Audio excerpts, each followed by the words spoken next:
All right. I think we might be back.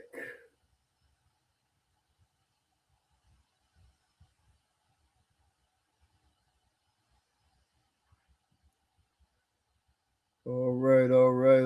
Okay, Tayshawn, I see you. I see you.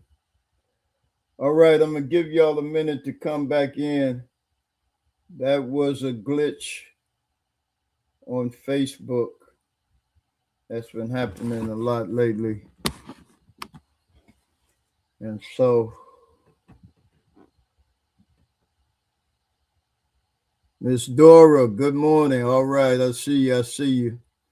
All right, let's just give the others a few minutes to come back in. All right.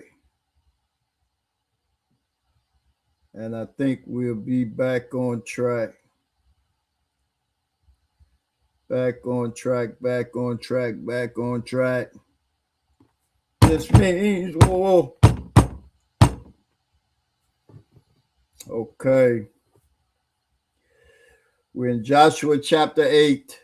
Joshua chapter 8. We're moving right along.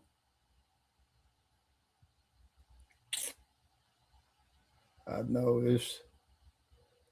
this word, man. This enemy don't want y'all to get this word. Coming straight from the word.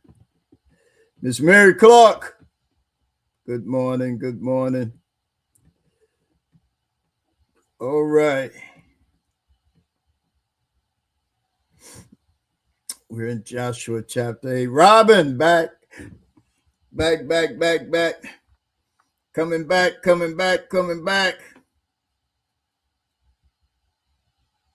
Y'all some soldiers. I appreciate you. Y'all some soldiers. Y'all don't give up and don't give in. So I can't give up and I can't give in. God bless you. Y'all some true soldiers. Miss Cecile. All right. We back. I'll be back. All right, Miss Terrell. All right. God bless y'all this morning.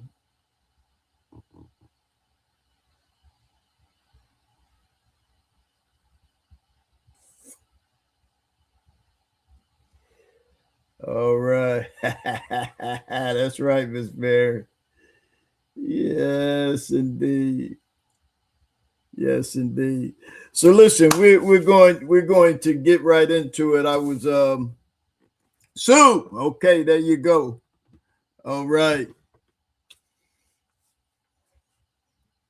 So we're in Joshua chapter 8. We looked at the overview. That was a Facebook glitch. So I don't know what's going on with them. Every now and then they have a situation and they post that it is their error and they were fixing it. And so we're in Joshua chapter 8. And remember, in chapter, this means war. That's right, Miss Mary.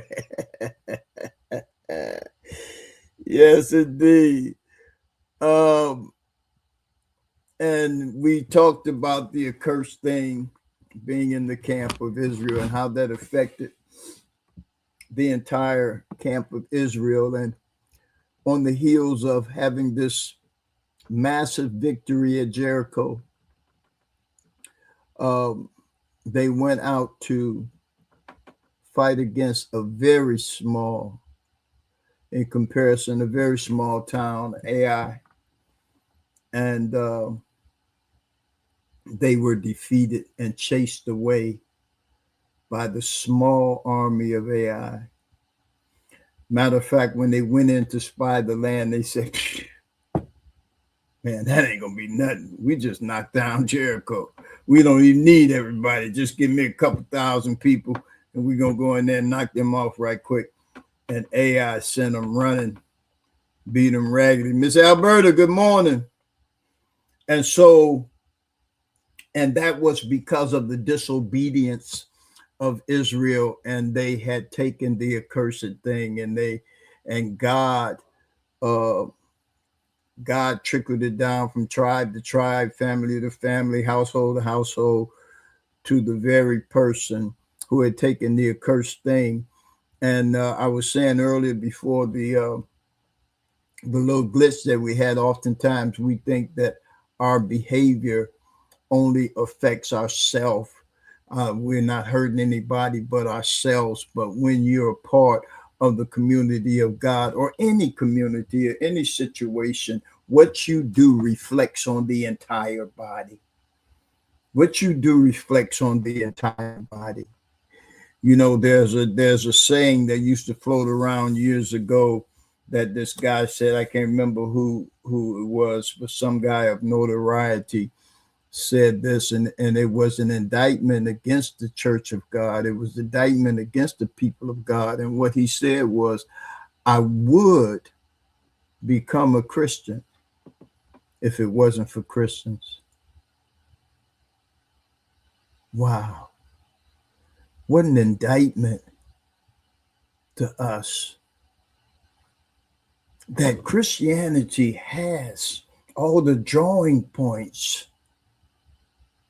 that would bring people in to the presence of God. But the stumbling blocks are those of us who supposedly represent God, are a reflection of the power and the might and the grace and the mercy of God. I would become a Christian if it wasn't for Christians. Wow. And so when we look at this, it was saddening in a way what happened with the battle at Ai, and then finding out that there was sin in the camp. But God dealt with the sin in the camp, narrowed it down to who it was who committed the accursed thing, and destroyed everything that pertained unto that man, because God had given specific instructions before going in to fight against Jericho. He says you could take the silver, the gold, put it in the Lord's treasury, put it in the treasury, but all that other stuff, don't mess with it. Don't mess with it. And the funny thing about human nature is that all you got to do to pique our interest about something is tell us not to do it.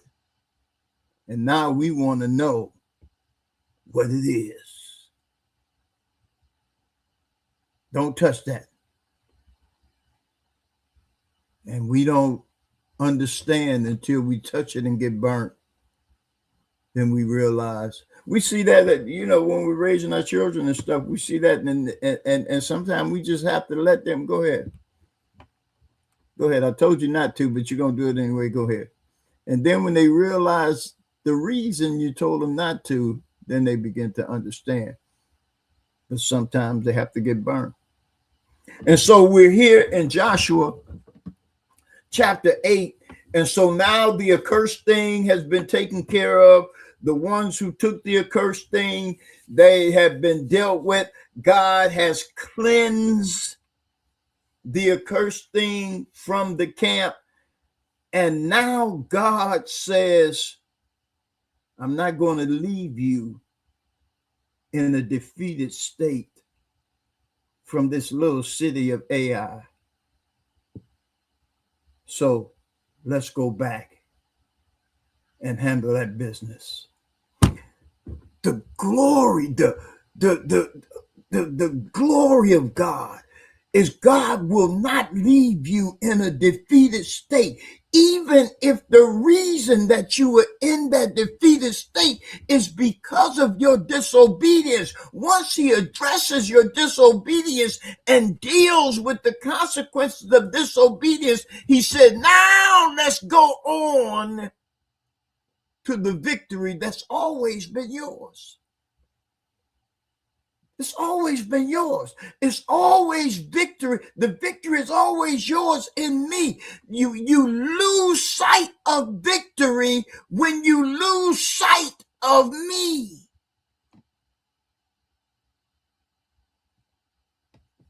So let's jump into Joshua chapter 8. And the Lord said unto Joshua, fear not, neither be thou dismayed.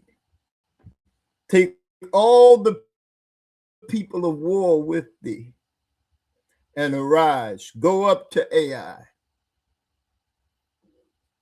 See, I have given unto thy hand the king of Ai, and his people, and his city, and his land. See, they've forgotten the overall picture. Before crossing the Jordan is the promise that God has said, listen, I'm going to give you all of this land. It all belongs to you already. You got to go in and fight for it, but I'm going to give it all to you. Yet they lose sight of it and think that now they have to go in and of themselves to obtain that which God has already given them. And God is going to fulfill his promise. He said, I'm not going to leave you defeated by what I already told you belongs to you. I'm going to allow you to get that which belongs to you, but you have to do it in accordance to my instructions. Trust in the Lord with all thine heart. Lean not to thine own understanding. In all thy ways acknowledge him, and he will direct your path. Miss Felicia Jones, good morning. Look at verse 2. And he said, and thou shalt do to Ai and her king as thou did unto Jericho and her king. Only, here's the only difference. Only the spoil thereof, the cattle thereof, shall ye take for prey unto yourself. Now he's giving them permission to take the spoils. The only thing they were allowed to take at Jericho was the silver, the gold, and the brass to put in the treasury of the Lord. Anything else was considered the accursed thing. But now he says, now go back and I'm going to give you Ai and everything in it. He says, the spoil thereof, the cattle thereof, shall you take for prey unto yourself. Lay thee an ambush for the city behind it. And God sets up a military strategy for them to overcome Ai. So Joshua arose and all the people of war to go up against Ai. Joshua chose out 30,000 mighty men of valor and sent them away by night. 30,000. Now remember before when they went in there, before the realization of the accursed thing came about, they only had 1,000 or 2,000 because it was a small city. They said, we don't need everybody. We just need 1,000 or 2,000. And those 1,000 or 2,000 got whipped. As a matter of fact, 36 were fatally wounded. And he commanded them, saying, behold, ye shall lie in wait against the city, even behind the city. Go not very far from the city, but you will all be ready. He's setting up a strategy for them to overcome Ai. And he says, and I and all the people that are with me will approach unto the city.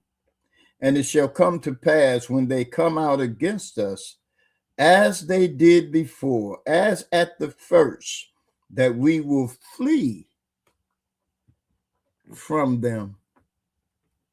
For they will come out after us till we have drawn them from the city. For they will say, they flee before us as the first, therefore we will flee before them. Listen, So God is utilizing the fact that Ai had this victory over the battle against the children of Israel, and now they were cocky and confident. And he said, so go in there and set up, and when they see you, they're going to chase you, and you turn around and run, because they're going to feel like that you're afraid, because they whooped you before and they going to whoop you again. But what did he tell Joshua in the beginning? Fear not. Neither be dismayed. He used their false sense of security against them. He said in verse 7, then ye shall rise up from the ambush and seize upon the city, for the Lord your God will deliver it into your hand. And it shall be, he said, this is how it's going to work. Let me quarterback this thing. He said, this is how it's going to work. It shall be when you have taken the city, that you shall set the city on fire, according to the commandment of the Lord shall you do it. See, I have commanded you. Joshua therefore sent them forth, and they went to lie in ambush. Watch this now. And abode between Bethel and Ai on the west of Ai. But Joshua lodged that night among the people. Joshua stayed with the people. These 30,000 something men, they laid in ambush between Bethel and Ai. And Joshua rose up early in the morning and numbered the people, and went up, he and the elders of Israel, before the people of Ai. And all the people, even the people of war that were with him, went up and drew nigh, and came before the city, and pitched on the north side of Ai. Now there was a valley between them and Ai. And he took about 5,000 men, and set them to lie in ambush between Bethel and Ai, on the west side of the city. Now watch this. And when they had set the people, even all the host, was on the north side of the city, and their liers in wait on the west side of the city, Joshua went that night into the midst of the valley. And it came to pass, when the king of Ai saw it, that they hasted, they hurried up, there they go, and rose up early, and the men of the city went out against Israel. They set them up so that they could be seen, and the army of Ai saw them, and the king sent them after them. See, there they go. Go whoop them like you did before. He and all his people at the time appointed before the plain, but he did not know, he wist not, that there were liers in ambush against him behind the city. He just saw those that God wanted him to see. He didn't see those that God had tucked off in the back, waiting for the whole army to leave the city and chase this decoy of people, and then allow the ones that were ducked off in the back to come in and ravage the city. And Joshua and all Israel made as if they were beaten before them, and fled by the way of the wilderness. They just retreated. And so in the mind and the hearts of the army of Ai, they were winning again. They were winning again. And all the people that were in Ai called together to pursue after them. They pursued after Joshua and were drawn away from the city. And there was not a man left in Ai or Bethel that went not after Israel. The whole entire army of Ai chased this decoy company of Israelites and left the city unattended, undefended. And there was not a man in Ai or Bethel that went not after Israel. And they left the city open and pursued after Israel. And the Lord said unto Joshua, stretch out the spear that is in thy hand toward Ai, for I will give it into thy hand. And Joshua stretched out the spear that he had in his hand towards the city. And this was a signal to those that were behind the city that they could go in and take the city. So he stretched out the spear. Now, all of this may seem to be irrelevant spiritually, but there's a strong spiritual principle connected with this. First of all, that God will not leave you in a defeated state. Secondly, God will utilize what seemed to be your defeat to orchestrate your victory. He will utilize those things and those elements that were a part of what seemed to be your defeat, your demise, the end of you, to strengthen you towards your victory. My God. And the ambush arose quickly out of their place. And they ran as soon as he had stretched out his hand. And they entered into the city and took it and hasted and set the city on fire. Now, all the men are going out of the city chasing after the Israelites, the decoy company, chasing after them. And God has a company of men behind the city waiting for this, strategically setting this thing up. They're chasing the decoy and they're running because they want them out of the city. And then the ones that lie for ambush, now Joshua stretched forth his hand and say, go in and take the city. And they go in and take the city, take the spoils, and burn the city. And when the army that was chasing the Israelites looked back, their city was burning. And now they didn't know which way to go. Because now Israel is not running anymore. Y'all come on, walk with this thing. He said the ambush arose quickly out of the place. And they ran as soon as he had stretched out his hand. And they entered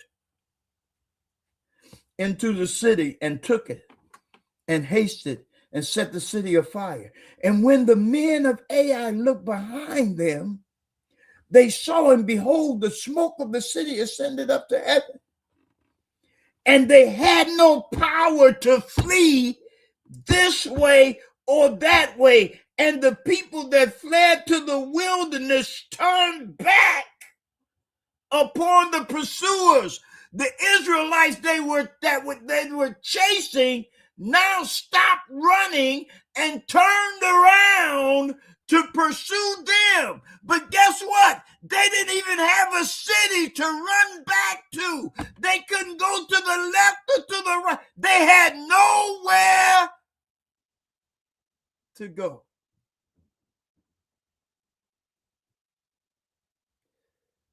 The Bible says when the enemy comes in like a flood, he'll set up a standard against them. And now God has strategically removed the army of Ai out of the city, took the city, burned the city down. And now the ones that were being pursued are now the pursuer.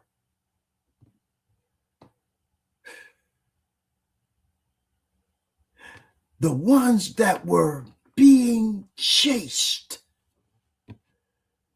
the ones that were always running, were now those that were pursuing the enemy.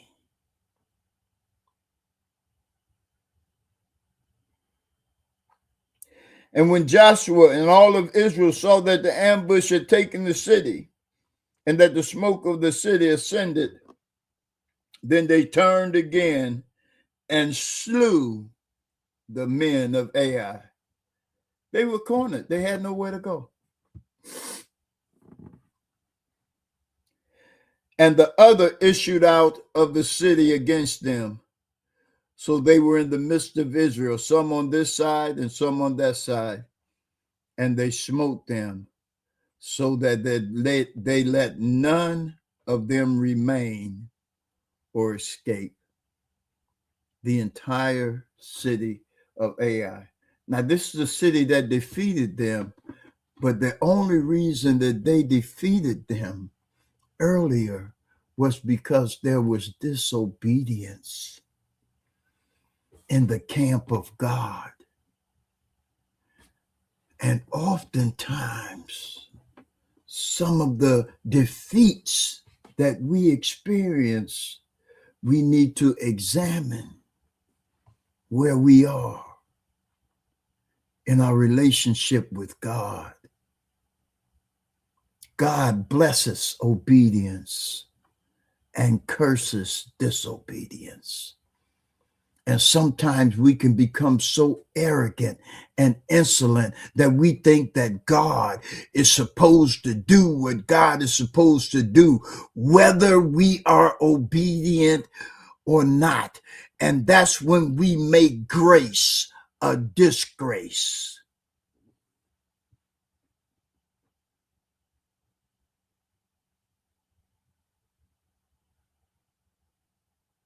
We try to lock God in and have no accountability for our own actions. Look at verse 23. And the king of Ai they took alive and brought him to Joshua. And it came to pass when Israel had made an end of slaying all the inhabitants of Ai in the field, in the wilderness, wherein they chased them, and when they had all fallen by the edge of the sword until they were consumed, that all the Israelites returned unto Ai and smote it with the edge of the sword. And so it was that all that fell that day, both men and women, were 12,000, even all the men of Ai. Now, this was a small population in comparison to the children of Israel, and they whooped them in the beginning. But that was because of their disobedience.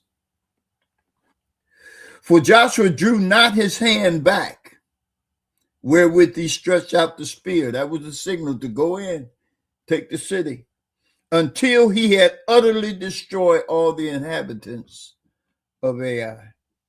Only the cattle and the spoil of that city Israel took for a prey unto themselves, according unto the word of the Lord, which he commanded Joshua.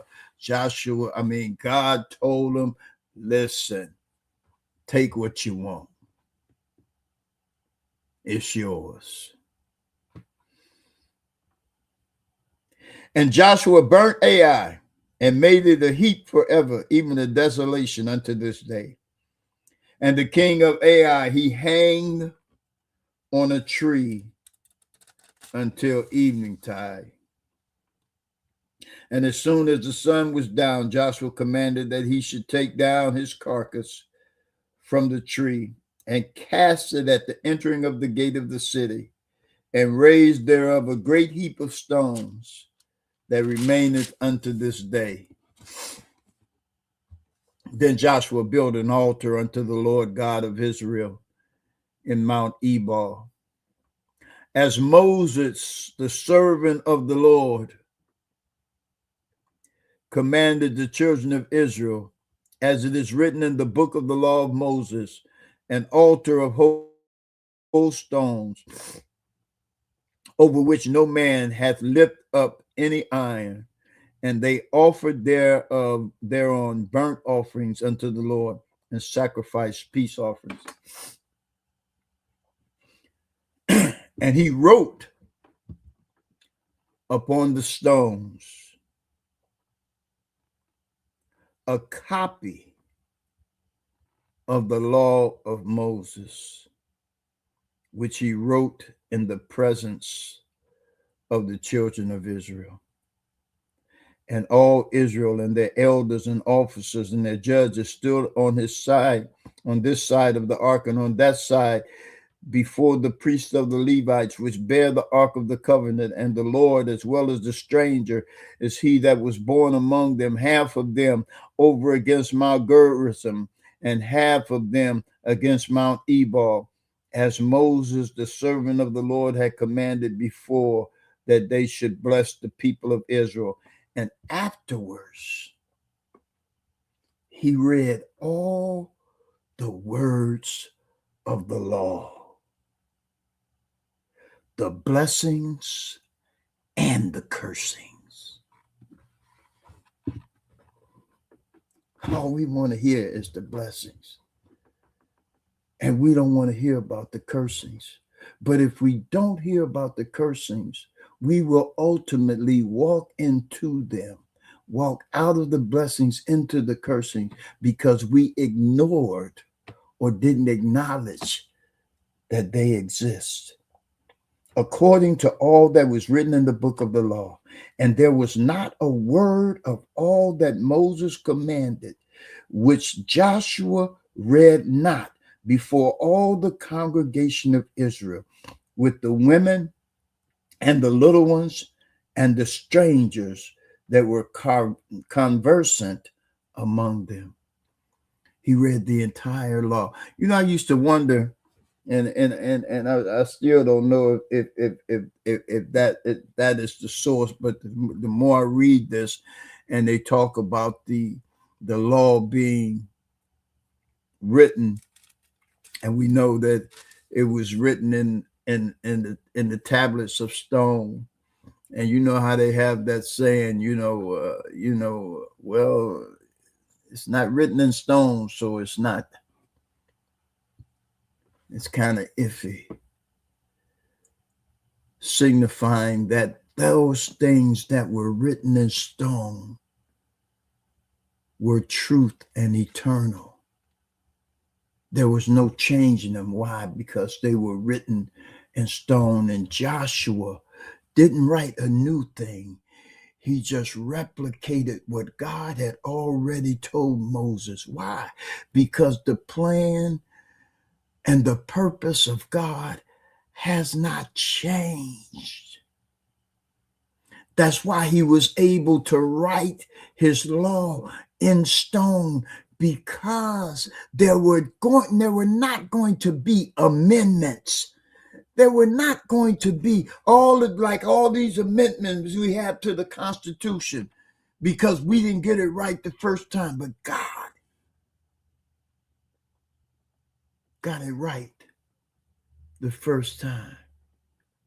And it is written in stone. May God bless you. May God keep you. And may his Holy Spirit forever shine upon you, is my prayer. Y'all have a blessed day today. Be a blessing to someone. Let them know that the God that you serve doesn't leave you in a place of defeat, but takes you on to the promised victory. Victory is mine because God has declared it. God bless you.